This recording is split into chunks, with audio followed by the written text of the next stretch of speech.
जय गुरुदेव।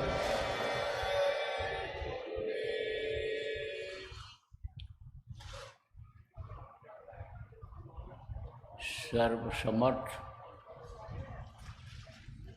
सर्वत्र अस्मरणीय परम पूज्य गुरु जी महाराज, उपस्थित सभी साधक, सत्संगी, नामदानी, धर्म प्रेमी बच्चे। आज 11 अगस्त 2025 सायंकाल की बेला नरवाना जिला जींद हरियाणा में आप लोगों के साथ साधना शिविर में बैठने का अवसर मिलने जा रहा है। ये जो साधना शिविर आपका लगने जा रहा है, इसकी ज़रूरत क्यों पड़ी, इसके बारे में मैं आपको थोड़ा सा समझा करके बताता हूँ। देखो प्रेम, महात्मा महापुरुषों की ये भूमि है। संतों का आगमन सदैव यहाँ रहा है और जो भी लोग आए, काम करने के लिए आए, जिस काम के लिए आए उसके बारे में लोगों को बताया, समझाया, लोगों का खान पान चाल चलन सही किया, विचार भावनाएं जो दूषित हो रही थी, गंदी हो रही थी, उसको बदला उन्होंने और लिख करके बता करके जो गए वो अमिट हो गया, वही नज़ीर बन गया। तरह तरह से समझाया लोगों ने, दृष्टांत सुना करके, कहानी सुना करके। तो एक गाँव का आदमी था, शहर की तरफ जा रहा था, रास्ता भूल गया, जल्दी जल्दी जा रहा था। एक सूखा कुआं था, उस पर किनारे किनारे घास उगी हुई थी, देख नहीं पाया और उसी में गिरने लग गया। उस वक्त पर सड़कें नहीं होती थी, पगडंडी रास्ते होते थे और वो भी घूम करके जाते थे। उसको थोड़ी जल्दी थी, सोचा चलो खेत में से ऐसे निकल चले। तो कुएं में जब गिरने लगा तो उसमें एक बरगद का पेड़ था, उसी को पकड़ करके लटक गया बचने के लिए। थोड़ी देर तक तो जब तक उसकी डाल हिलती रही, पेड़ हिलता रहा, लोड पा करके, वजन पा करके, तब तक वो भी हिलता डुलता रहा, बचने की कोशिश करता रहा। उसके बाद जब डाल रुक गई तब उसने नीचे देखा कि एक सांप ऐसे मुंह किए हुए बैठा है, फन जिसको कहते हैं, फन फैलाए बैठा है, जैसे इंतज़ार कर रहा हो कि यह नीचे गिरे और हम इसको अपने मुंह में ले लें, इसके खून से हम अपनी प्यास बुझा लें। डर गया, डर के मारे मुंह खोल दिया, ऊपर देखने लगा, बचने का उपाय खोजने लगा। उसी डाल में एक छोटा सा मधुमक्खियों का छत्ता लगा हुआ था, ऊपर देख ही रहा था। तब तक एक बूंद शहद मुंह में गिर गई, बहुत मीठा लगा, कहा बहुत मीठी चीज़ है ये।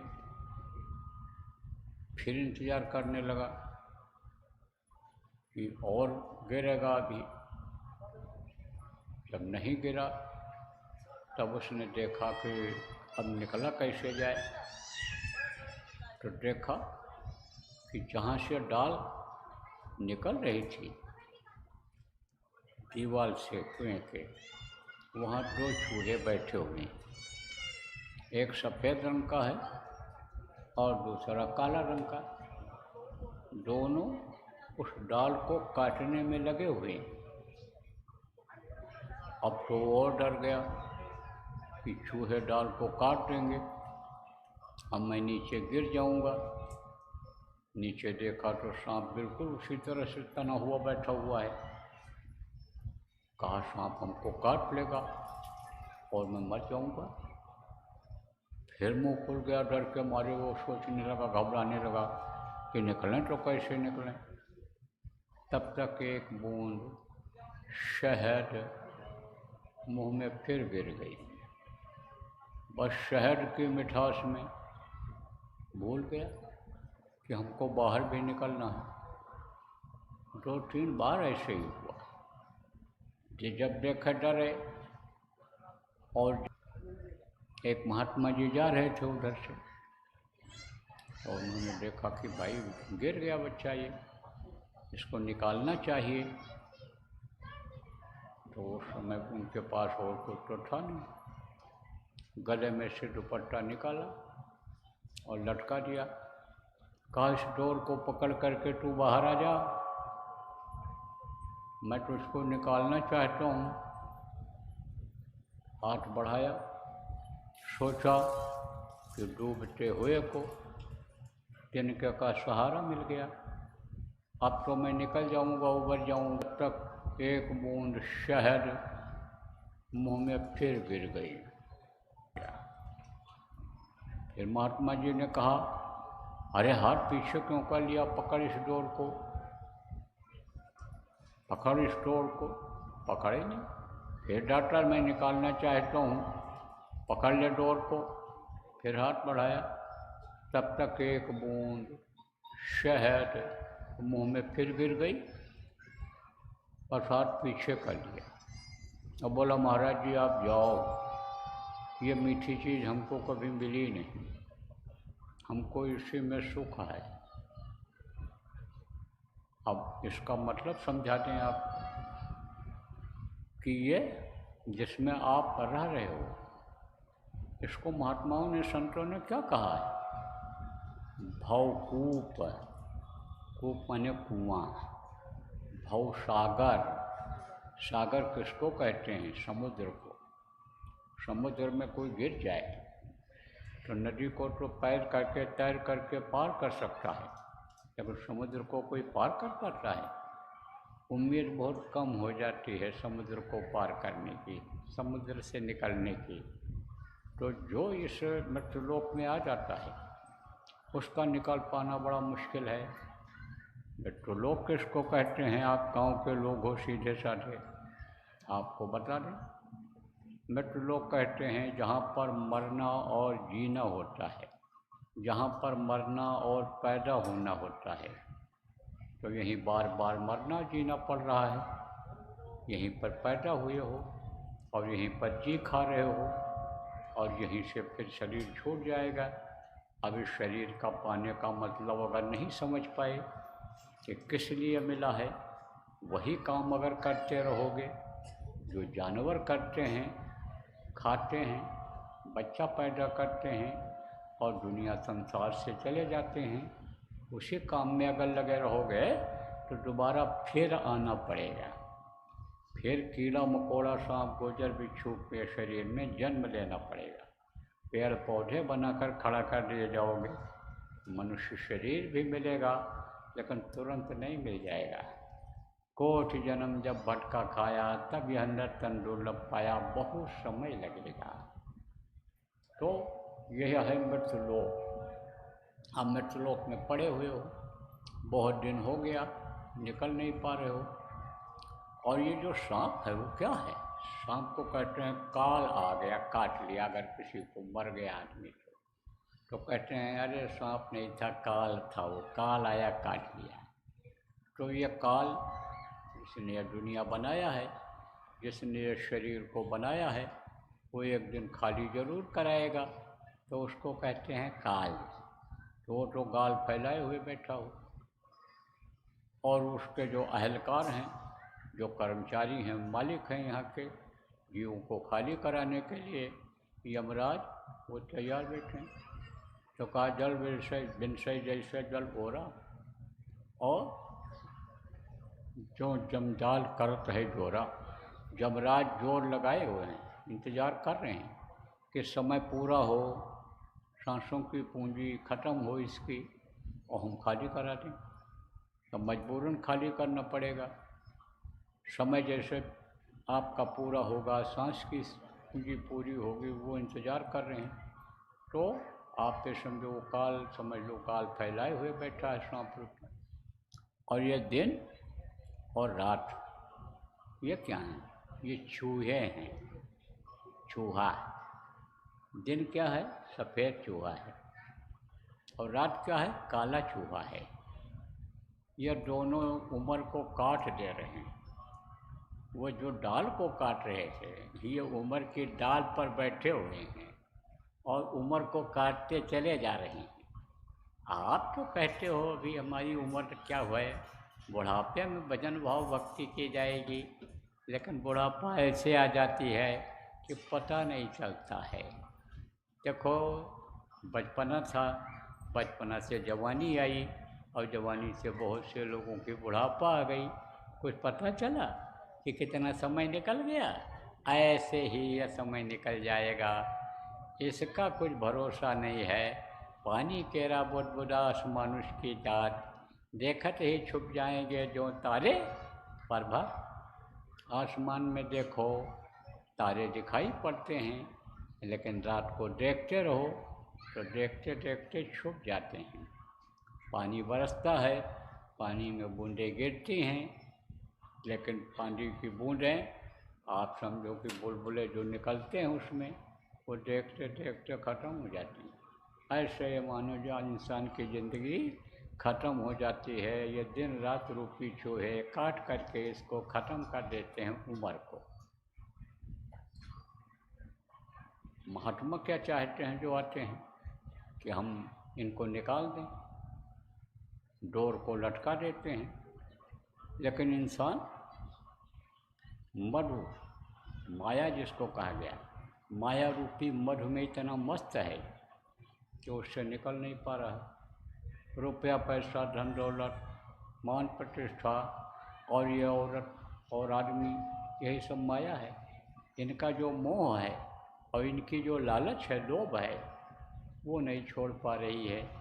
महात्मा ने तो अन्य उपाय निकाल दिया। गुरु महाराज ने देखो प्रेमियों, जो गुरु महाराज के भगत हो, प्रेमी हो, आपको नाम रूपी डोर को पकड़ा दिया, आपको नामदान दे दिया, लेकिन उस डोर को आप छोड़ दे रहे हो, नाम की कमाई कर नहीं रहे हो, इसीलिए दुख झेल रहे हो आप। नानक साहब जो थे आपके, यानी समझो ये पंजाब और हरियाणा की धरती गुरुओं की धरती कहलाती है। आप समझो इधर बहुत आए हो, खूब प्रचार किया आपने गुरु का, कबीर साहब का, संत मत का विस्तार किया। तो नानक साहब ने कहा, देखा जब, तो कहा नानक दुखिया सब संसार, सब दुखी हैं, जैसे आज दुखी हैं। घर घर में बीमारी, घर घर में लड़ाई झगड़ा, घर घर में ईर्ष्या द्वेष वश मनस्ता, इस वंश पर सब व्याप्त है। दुखी हो आप, बहुत से लोग दुखी हो, लेकिन दुख को दूर करने का आपके पास दवा है, इलाज है। आप अपना दुख नहीं दूर कर पा रहे हो, तो दुख झेलने का कारण क्या है? दुख पाने का कारण क्या है? दुख पाने का कारण यह है कि जहाँ से सुख मिलना था उस डोर को आपने छोड़ दिया।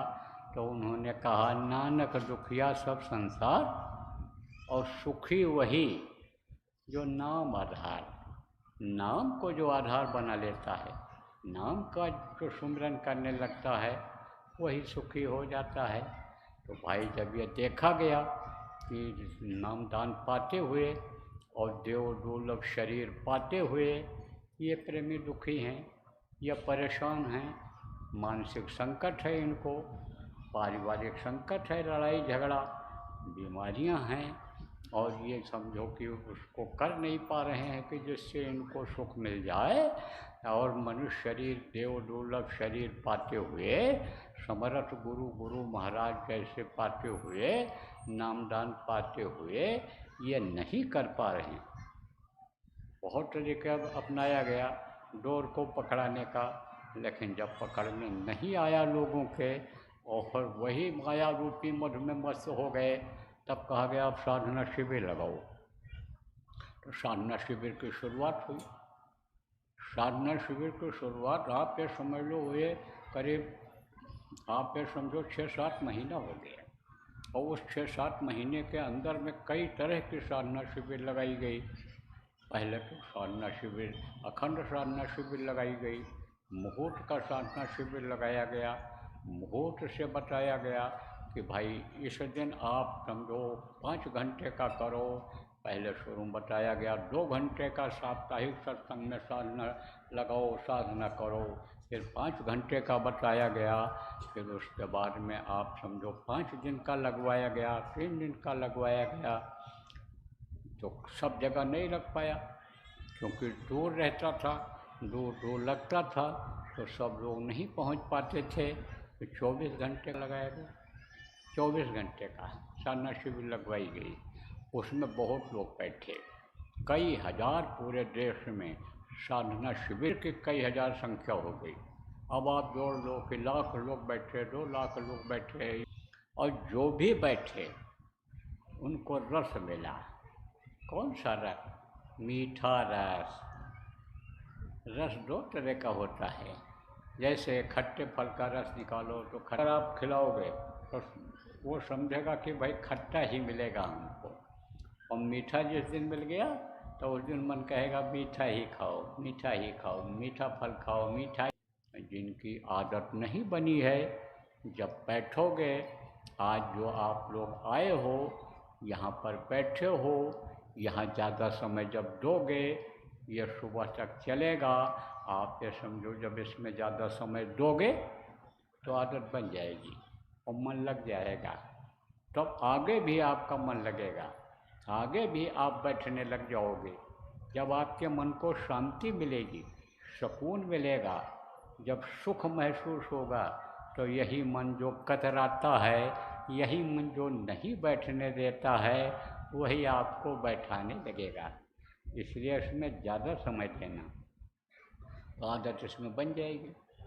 और जो जिम्मेदार लोग हो संगठनों के, पहले से हो, आज आपकी गोष्ठी हुई है, कुछ जिम्मेदार आपने बनाया है, कुछ और बना डालोगे, तो उन जिम्मेदारों की क्या ड्यूटी बनेगी कि जगह जगह पर जहाँ जहाँ भी हो सके 3 दिन का अखंड साधना शिविर लगवा दें। उसकी योजना भी आप लोग जब अभी गोष्ठी करो रात में, या कल सत्संग के बाद करो, कभी भी यहाँ करो, तो उसकी योजना आप लोग बनाओ कि कहाँ कहाँ लग सकता है। और अखंड साधना शिविर किसको कहते हैं? जो पहली बार यहाँ पर आए हो साधना शिविर में, उनको बता देता हूँ। अखंड जैसे नामधुनी आप लोग करते थे, उसके बारे में काफ़ी लोगों को जानकारी है कि बराबर लगातार कुछ न कुछ आदमी बोलता ही रहता था जय गुरुदेव नाम को। कुछ आदमी बैठे बोलते ही रहते थे, चाहे 3 घंटे का हो, चाहे 24 घंटे का रहा हो नाम धुनी, तो जय गुरुदेव, जय गुरुदेव, जय गुरुदेव, जय जय गुरुदेव, ऐसे बोलते रहते थे। कुछ लोग बैठे ही रहते थे जब तक वो 24 घंटा पूरा नहीं होता था, तब तक लोग बोलते ही रहते थे। ऐसे ही चाहे ये 12 घंटे का लग पा रहा है समय परिस्थिति के अनुसार, तो इसमें भी कुछ लोग बैठे ही रहेंगे, 4-6 लोग तो रहेंगे ही रहेंगे। और आप इतने आदमी बैठे हो, सोचोगे हमको ज़्यादा से ज़्यादा देर तक बैठना है, प्रैक्टिस करना है, तो काफ़ी संख्या में लोग बैठे रहेंगे। आपकी व्यवस्था भी देखो ये बनवा दिया कि यहाँ छाया में कुछ लोग बैठ जाएं। अगर बारिश का मौसम है, बूंदाबांदी अभी भी हो रही थी, तेज़ बारिश अगर होने लग जाए तो भी कुछ न कुछ बैठे ही रहेंगे। यह जो शिविर है, ये 12 घंटे की पूरी हो जाए, अखंड पूरी हो जाए। तो अब आप लोग जो आगे की योजना ऐसी बनाना, कल तो सत्संग हो जाएगा और सत्संग में जो लोग आ जाएंगे, गुरु महाराज की दया से उनको नामदान भी दे दिया जाएगा। लेकिन आगे आपको क्या करना रहेगा उसकी योजना आपको बनानी है। तो उसकी योजना आप जिम्मेदार लोग बना लो। जगह जगह पर जितना भी हो सके जिला में उतनी साधना शिविर आप लगवा दो।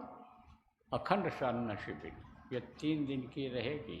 इसका नाम भी है, जैसे पीछे नाम था घाट की साधना जैसे थी, जैसे पिंडी अंडी ब्रह्मांडी साधना थी, ऐसे इसका नाम भी है। ये चित्त की साधना, बुद्धि की साधना, अंतःकरण और विवेक की साधना इसका नाम रखा गया है। 4 साधना शिविर लगेगी।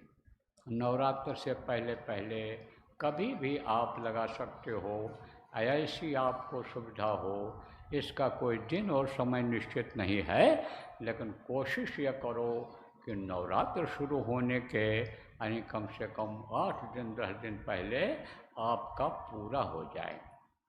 तो अब कैसे साधना की जाएगी और आज आप लोग कैसे करोगे उसके बारे में थोड़ा सा मैं आपको बता देना चाहता हूँ। देखो प्रेम, अभी मैं थोड़ी देर नाम धुनी बोलूँगा, तब तक आपका 6 बजे से शुरू होने वाला था, 6 बजने वाला जाएगा। तो मैं नाम धुनी बोलूँगा थोड़ी देर, और उसके बाद यानी समझो जब ये कहूँगा कि बैठ जाओ तो आप बैठ जाना, कपड़ा ऊपर से डाल लेना और पहले करना सुमिरन। जो 8 माला का सुमिरन करने के लिए आपको बताया गया है, 8 माला का सुमिरन पूरा कर लेना। उसके बाद में थोड़ा देर भजन, थोड़ा देर ध्यान, थोड़ा देर भजन कर लेना। अगर आपको ज़रूरी काम है उठ जाना, क्योंकि व्यवस्था भी देखनी है, आपको मीटिंग भी करनी है, तो ऐसे लोग उठ जाना। बाकी लोग जो साधना शिविर में शरीक होने के लिए आए हो, आप लोग बैठे रहना। और जब आपका मन हटे, तबीयत मतलब यानी समझो तकलीफ़ होने लगे बदन में, तो उठ जाना। पानी अगर प्यास लग जाए उठ जाना, पेशाब लग जाए उठ जाना, और पानी पेशाब करके कुछ पेट में डाल करके ज़्यादा से ज़्यादा समय इसमें देना, आराम भी कर लेना। ये कोई ज़रूरी नहीं है कि रात भर बैठे रहो। साधक को तो कोई थकावट नहीं आती है, आराम भी नहीं करता है और बिल्कुल फ्रेश रहता है। लेकिन यह तब होगा कि जब जीवात्मा इस शरीर से निकलेगी और ऊपर का यानी समझो इसको रस मिलेगा, ऊपर की ताकत मिलेगी, तब ऐसा होगा। तो कम लोगों को ये होगा, बाकी लोगों को नहीं होगा। तो बाकी लोग अपने हिसाब से, आप लोग स्मरण केवल एक बार करना रहेगा अभी। बाकी तो आप जितनी बार उठो और आओ बैठो, बस ऊपर से कपड़ा डाला और ध्यान में बैठ गए, भजन में बैठ गए। जिसमें आपको अच्छा लगे वो आप बैठ कर लेना, वो काम करना, चाहे ध्यान लगाना ज़्यादा, चाहे भजन ज़्यादा करना, लेकिन ध्यान और भजन करते ही रहना है। कुछ लोग निगरानी वाले रहेंगे, ड्यूटी बांटा होगा इन्होंने, तो वो निगरानी वाले क्या करेंगे कि सबके सब न उठ जाएं, सबके सब को नींद न आने लग जाए। इसलिए जगा, अगर नींद आने लगी तो जगा देंगे, मुँह धो आओ, घूम आओ। तो भी अगर नींद आती है तो दूसरों को बुला के बैठा देंगे। जिनको नींद नहीं आती है, रात में कुछ लोग यानी समझो कि पहरा लगाते हैं, चौकीदार टाइप का काम, चौकी का काम करते हैं। कुछ बच्चे रात को जग करके आईटी का काम करते हैं, विदेशों से जुड़े हुए हैं। तो ऐसे बच्चे जो हों, ऐसे लोग जो हों इसमें, वो रात को ड्यूटी कर लेंगे। जब नींद आने का समय होता है तो बराबर यहाँ बना रहना चाहिए, कुछ लोगों को बराबर बना रहना चाहिए। तो अभी जब मैं नाम धुनी बोल लूँगा और ये कहूँगा कि आप बैठ जाओ सुमिरन पर, तो सुमिरन आप लोग करके और फिर ध्यान भजन अपने हिसाब से करना। फिर कोई आवाज़ नहीं लगेगी, कोई लाउड स्पीकर से आवाज़ नहीं करेगा, ऐसे भी कोई चिल्लाएगा नहीं। छोटे बच्चे वाले बच्चियाँ अगर आती हैं तो इनको उधर पीछे बैठा दिया जाए। यहाँ इनके कान में और रोने धोने की बच्चे के, या तेज़ बोलने की किसी के, या कोई खटपट करने की यानी कान में आवाज़ नहीं आनी चाहिए। ऐसी व्यवस्था जो निगरानी करने वाले लोग हो आपको बनानी है। तो बोलो जय गुरुदेव